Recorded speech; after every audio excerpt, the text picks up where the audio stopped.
Bueno, la idea de este primer seminario virtual es introducir algunos conceptos generales de sangre. Para eso vamos a comenzar definiendo qué es la sangre, ¿sí? Y la sangre es un tejido conjuntivo, pero es un tejido conjuntivo líquido que circula a través del sistema cardiovascular. Y al igual que otros tejidos conjuntivos, está formado por células y está formado por un componente extracelular que en este caso se denomina plasma. El volumen total de sangre que tiene un adulto promedio es de unos 6 litros, es decir, un 7 u 8% de su peso corporal total. Cuando hablamos de sangre tenemos que definir sus funciones, y sabemos que todas las células del organismo necesitan del aporte continuo de oxígeno y de sustancias nutritivas, y que necesitan además poder liberarse de sus productos de desecho metabólico. La sangre constituye el principal sistema de transporte que tiene el organismo y todas sus funciones dependen justamente de sus circulaciones, por eso que las funciones de la sangre están estrechamente ligadas a las del aparato circulatorio. Se dice que el aparato circulatorio es el continente y la sangre es el contenido.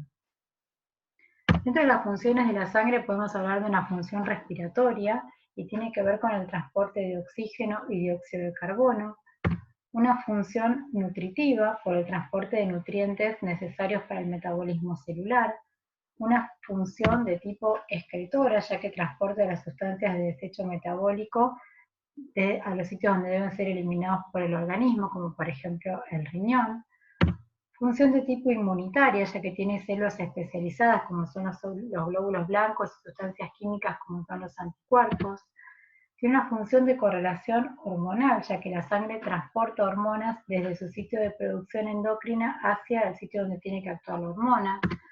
Una función de regulación térmica, ya que distribuye el calor y tiende a igualar la temperatura del organismo. Tiene una función amortiguadora del pH mediante distintos sistemas buffer que se encuentran presentes en la sangre, como el bicarbonato. Y tiene además función hemostática mediada por factores de la coagulación y plaquetas. Entonces dijimos que la sangre puede dividirse en dos componentes, un componente forme y el plasma, que es la porción líquida. Dentro de los elementos formes, que es la parte celular de la sangre, está formado por eritrocitos, leucocitos y plaquetas, y la parte líquida es la parte en la cual se encuentran estos elementos formes en suspensión. Entonces dijimos que el volumen total de sangre que tiene un organismo se denomina volemia, y esa volemia en condiciones normales es de unos 6 litros, pero a su vez la sangre está formada por dos fracciones, las células sanguíneas y el plasma. Por lo tanto, la volemia representa la suma del volumen que ocupan las células, es decir, la volemia globular, y el volumen que ocupa el plasma, que es la volemia plasmática. A su vez podemos decir que la volemia guarda relación con el peso corporal, y esto es bastante lógico si pensamos que la masa magra representa el principal tejido que consume oxígeno en el organismo. Si bien, por ejemplo, el tejido graso ocupa peso o tiene peso, es un tejido relativamente avascular. Y es por eso que vamos a ver, cuando hablamos de los elementos formes de la sangre, que en lo que respecta a los glóbulos rojos se hace una diferenciación en cuanto al contenido de glóbulos rojos en la mujer y en el hombre, y esto está dado por la cantidad de músculo o masa magra que hay en un género y en el otro. Ahora bien, cuando hablamos de la composición de la sangre, en la práctica diaria el volumen de glóbulos rojos o de masa roja no se mide de manera directa, sino que se estima a partir de la concentración de la hemoglobina o del hematocrito. Si vemos la composición de la sangre, 45% de las células sanguíneas y el 99% está dado por los eritrocitos. Ahora, para entender el concepto de hematocrito, es importante repasar un poco cómo están formados los compartimentos corporales. En un individuo normal, 60% de su peso corporal está dado por agua, y de ese 60% del peso corporal tenemos que el 20% corresponde al líquido extracelular y el 40% al líquido intracelular. De ese líquido extracelular, un 15% está a nivel del intersticio y el 5% restante corresponde al plasma. Ambos compartimentos extracelulares, separados entre sí por el endotelio capilar, que vamos a ver más adelante, actúa como un transductor polimodal bifásico. Entonces, si lo queremos esquematizar de manera más sencilla, podemos decir que del 60% del peso, que es el agua corporal total, 2/3 partes están en el intracelular y el tercio restante en el espacio extracelular, de los cuales solo 1/4 parte se encuentra en el intravascular y es el responsable de la perfusión tisular. Entonces dijimos que los elementos formes de la sangre son los glóbulos rojos, las plaquetas y los glóbulos blancos. Vamos a ver esta diferenciación en cuanto a la concentración de glóbulos rojos en hombres y mujeres, por el concepto que dimos de masa magra. Vamos a ver que en los hombres los glóbulos rojos son de alrededor de 5.200.000 por milímetro cúbico de sangre, mientras que las mujeres es de 4.700.000 por milímetro cúbico. Tienen una vida media de unos 120 días y su principal función es el transporte de oxígeno. Con respecto a las plaquetas o trombocitos, la concentración es de 150.000 a 400.000 plaquetas por milímetro cúbico, con una vida media de 8 a 10 días y su principal función es la hemostasia. Y por último, los glóbulos blancos o leucocitos, con una concentración de 4.000 a 10.000 glóbulos blancos por milímetro cúbico, con una vida media variable y su principal función es la función de defensa. El plasma, que es, como dijimos, parte del líquido extracelular, es el componente líquido de la sangre, formado en un 90% por agua, pero además tiene proteínas, hidratos de carbono, vitaminas, anticuerpos y factores de la coagulación. Entonces, si queremos comparar la composición de ambos líquidos extracelulares, tenemos el plasma y el líquido intersticial. Vemos que en ambos líquidos corporales se cumple la ley de electroneutralidad, es decir, que la cantidad de aniones equipara a la cantidad de cationes. En ambos casos el principal catión es el sodio y los principales aniones en ambos líquidos corporales son el cloro y el bicarbonato. La principal diferencia entre ambos líquidos corporales está dada por la mayor cantidad de proteínas que se encuentran a nivel del plasma, y esto tiene que ver con la función de barrera que ejerce el endotelio capilar. Entonces dijimos que cuando queremos hablar de hematocrito, en realidad el hematocrito es el volumen que ocupa el eritrocito en un volumen dado de sangre, y se expresa en un porcentaje, ¿sí? Se expresa en porcentaje y se obtiene mediante la centrifugación de la sangre en túbulos especiales y de una sangre hecha incoagulable. En condiciones normales el hematocrito ocupa el 45% de la columna de sangre, el 55% restante está representado por el plasma. Entonces tenemos que el hematocrito en el hombre es del 47%, más menos 5, mientras que en las mujeres el hematocrito es del 42, más menos 5%. Ahora bien, repasamos un poquito de la distribución de los líquidos corporales y el concepto de volemia plasmática y volemia globular para entender por qué el hematocrito no es un buen parámetro para definir la anemia. Ya que el hematocrito se puede mantener constante y no ser realmente representativo de la masa de glóbulos rojos. Por ejemplo, en situaciones como el embarazo, deshidratación, hipoxia o hemorragia.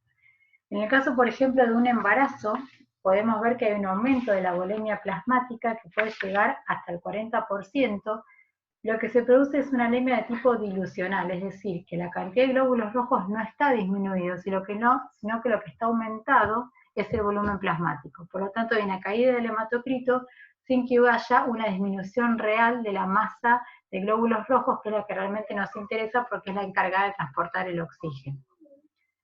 En el otro extremo tenemos los cuadros de deshidratación. En esos casos, como va a estar disminuido el volumen plasmático, el paciente tiene un incremento del hematocrito, pero de vuelta la masa de glóbulos rojos se mantiene constante.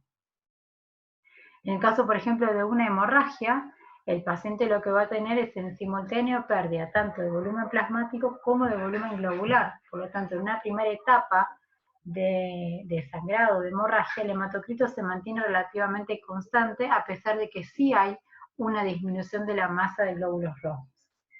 Es por eso que en general no se utiliza, y esto lo repetimos como concepto, no es confiable, no se utiliza el hematocrito para definir la anemia, ¿sí? Aunque, bueno, igualmente los valores de hematocrito entre un 20 y un 50% tienen buena correlación entre hematocrito y masa roja circulante. Por eso cuando vamos a definir anemia, lo que utilizamos es clínicamente, la referimos a la disminución que existe, pero a la concentración de la hemoglobina, que tiene un valor dado por sexo y por edad.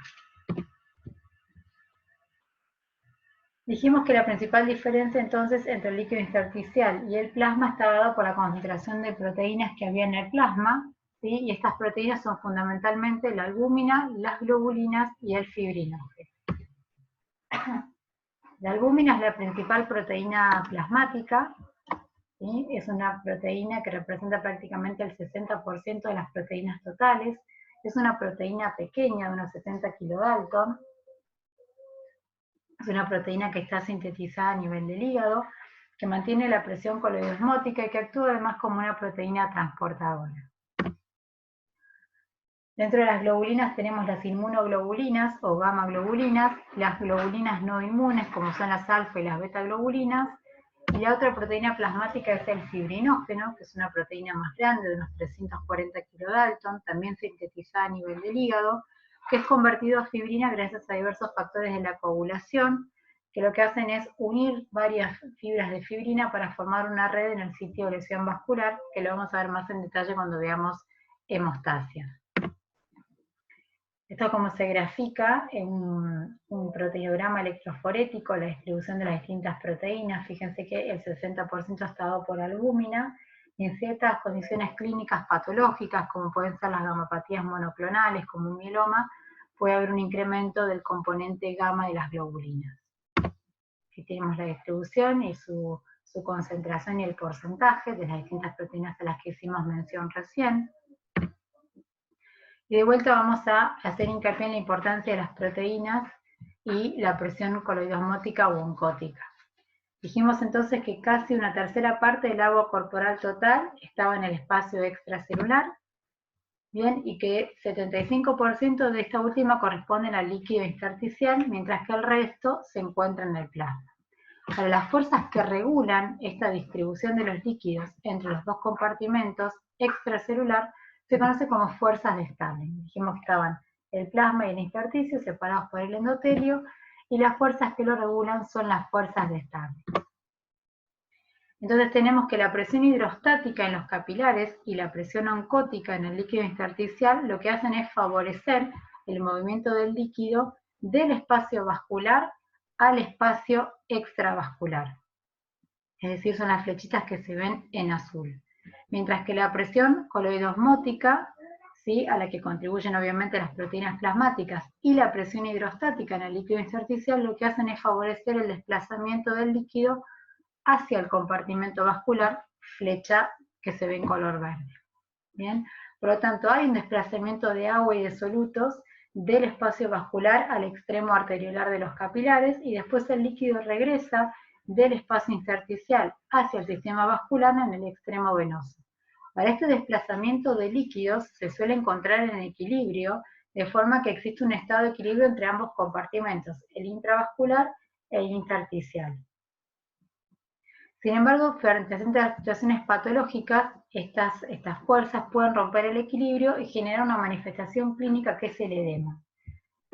¿Y qué es el edema entonces? Es el incremento clínicamente aparente que aparece en el líquido intersticial. Y se puede desarrollar cuando se alteran estas fuerzas a las que hicimos mención. En el caso, por ejemplo, de la foto que se ve un joven con un gran edema palpebral, es consecuencia de la pérdida de proteína, por ejemplo, por un síndrome nefrótico, en el cual está disminuida la presión oncótica del plasma, y eso favorece el pasaje de líquido hacia el intersticio. En el caso del edema de miembros inferiores podemos ver unos pies edematizados, y eso es típico de la insuficiencia cardíaca, que se produce como consecuencia de un aumento de la presión hidrostática capilar. O bien hay ciertas situaciones en las cuales hay una disminución de la concentración de proteínas plasmáticas, ya sea por una alteración en la síntesis, por una cirrosis hepática, o en un paciente que tiene metástasis hepática si está alterada la función de síntesis por parte del hígado, o bien puede ser de causa carencial, en el caso de las fotos de los niños con abdomen globoso, donde no tengo los nutrientes suficientes para que se produzca correctamente la síntesis proteica a nivel del hígado, más allá de que el hígado sea normofuncionante. Así como vimos las diferencias entonces entre lo que sería el plasma y el líquido intersticial, también vemos diferencias entre la composición del suero y el plasma, y esto es clínicamente relevante ya que vamos a ver qué es lo que determina la diferenciación entre uno y otro componente. Lo que diferencia el plasma del suero es que en el suero no hay fibrinógeno y otros factores de la coagulación que fueron consumidos en el proceso de coagulación. Por lo tanto, si yo tengo un paciente, por ejemplo, con un cuadro de hemorragia y necesito frenar esta hemorragia, lo que voy a necesitar es aportarle factores de la coagulación y por lo tanto el suero no sería una elección correcta, ya que los factores de la coagulación están ausentes, lo mismo que el fibrinógeno. A su vez el suero tiene gran cantidad de trombina, enzima que está ausente en el plasma.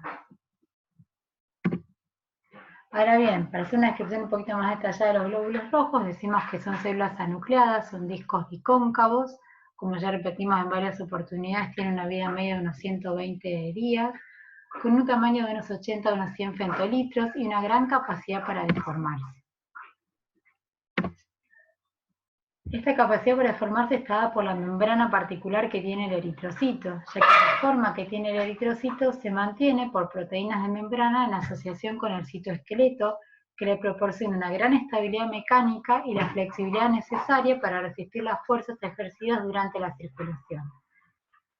Para hacer frente a estas fuerzas, la membrana celular tiene una estructura exclusiva de citoesqueleto y además de la membrana de la bicapa lipídica, tiene dos grupos de proteínas muy importantes desde el punto de vista funcional, que son las proteínas integrales de membrana y las proteínas periféricas de la membrana. Ya dijimos entonces que la contracción normal de glóbulos rojos difiere en hombres y mujeres y esto tiene relación con la masa magra. Se puede igualmente ajustar el volumen total de glóbulos rojos por peso corporal total. En una mujer es de 28 mililitros por kilogramo de peso y en el hombre es de unos 32 mililitros por kilogramo de peso. ¿Qué sucede en la altura con los glóbulos rojos? Los varones que están más atentos a los partidos de fútbol y que se juegan en la altura y parece ser una desventaja, saben que los que están acostumbrados a vivir en la altura lo que tienen es una poliglobulia compensadora por la menor disposición de oxígeno a nivel del aire ambiente. Ahora, los eritrocitos lo que tienen es hemoglobina, que es una proteína especializada en el transporte de oxígeno y dióxido de carbono. Una de las principales entonces funciones del eritrocito, ya lo repetimos, es el transporte de oxígeno mediado por la hemoglobina. Y los glóbulos rojos tienen una capacidad de síntesis máxima de hemoglobina y esta es a su vez la capacidad máxima que tiene el glóbulo rojo de transportar la hemoglobina. Definimos la hemoglobina entonces como el valor o parámetro de laboratorio que me determina la presencia o ausencia de anemia. En el hombre hablamos de anemia con una concentración de hemoglobina de menos a 13 gramos por ciento, el rango de normalidad es de 13 a 16 gramos por ciento, mientras que en la mujer hablamos de hemoglobina, hablamos de anemia con una concentración menor a 12 gramos por ciento, el rango normal es de 12 a 15 gramos por ciento, mientras que en el embarazo la hemoglobina tiene un valor mínimo de 11 gramos por ciento. La hemoglobina, ya van a ver en una clase especial sobre el metabolismo de la hemoglobina, es una molécula tetramérica, está formada por dos cadenas polipeptídicas, dos cadenas alfa y dos cadenas polipeptídicas que pueden ser beta, delta, epsilon o gamma. El 95% de la hemoglobina del adulto es la hemoglobina tipo A1, formada por dos cadenas beta y dos cadenas alfa, 5% de la hemoglobina restante corresponde a la hemoglobina A2, y en un escaso porcentaje puede persistir una forma de hemoglobina fetal. Vamos a ver que la composición de la hemoglobina difiere en los periodos de gestación y después del parto. En las primeras etapas de desarrollo, las cadenas alfa y las cadenas gamma forman la hemoglobina fetal, que es la hemoglobina predominante en el nacimiento. Ya en el segundo mes de gestación aumenta la síntesis de las cadenas beta de manera gradual y después del nacimiento se intensifica drásticamente para formar la hemoglobina adulta, que es la hemoglobina predominante. En la edad prenatal la producción de las cadenas delta se inicia, se fijan en amarillo, de manera continua, y tiene dos cadenas delta y dos cadenas alfa para formar la hemoglobina A2. O sea que en condiciones normales el 96% de la hemoglobina del adulto corresponde a la hemoglobina tipo A1 y vamos a ver que hay subtipos diferentes de hemoglobina A1 con diferencias químicas. Una de estas hemoglobinas, que es la hemoglobina A1C, es de importancia desde el punto de vista clínico, ya que es una hemoglobina que se une de manera irreversible a la glucosa y se la conoce como hemoglobina glucosada o hemoglobina glucosilada. Las concentraciones de este subtipo de hemoglobina se utilizan para controlar la glucemia de una persona durante los últimos 2 o 3 meses. ¿Y por qué en este lapso de tiempo? Porque es lo que dura la vida media de un glóbulo rojo, que habíamos dicho es de 120 días. En personas sanas o en pacientes diabéticos con su glucemia controlada, la hemoglobina glicosilada o la hemoglobina 1C no tiene que ser más del 7% de la hemoglobina total. La importancia de este tipo de hemoglobina es que no está sujeto a fluctuaciones de corto plazo de la glucemia y por lo tanto me da un parámetro de cómo ha estado su glucemia en los últimos 3 meses. Bueno, hacemos un stop acá. En el próximo seminario, que va a ser más corto, vamos a hablar un poco de hemopoiesis y ya en la próxima clase nos vamos a interiorizar un poquito más del concepto de hemoglobina y metabolismo de la hemoglobina.